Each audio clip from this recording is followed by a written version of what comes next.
Nei prossimi 5 anni il Veneto subirà un taglio di finanziamenti quantificabile in 1 miliardo e 400 milioni di euro. I tagli imposti dalla manovra del governo Meloni si tradurranno in un'inevitabile riduzione dei servizi a cittadini e imprese da parte di comuni i cui bilanci saranno messi in seria difficoltà dalle scelte dell'esecutivo.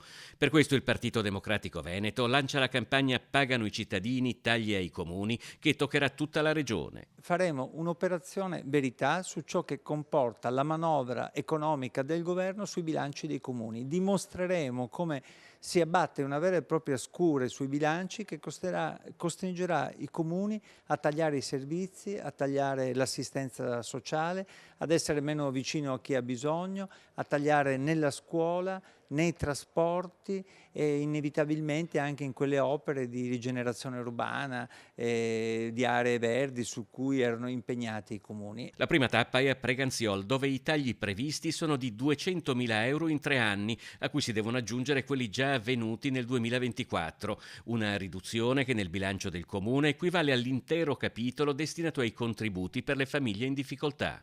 Ci sarà una testimonianza da subito della sindaca di Preganziol che, conti alla mano, spiegherà cosa succede nel suo comune. Poi ci saranno altri sindaci per tutte le province del Veneto che testimonieranno cosa vuol dire nel loro territorio. La campagna del Partito Democratico intende essere uno strumento per sensibilizzare i cittadini e mobilitare le coscienze contro una manovra che impoverisce le comunità.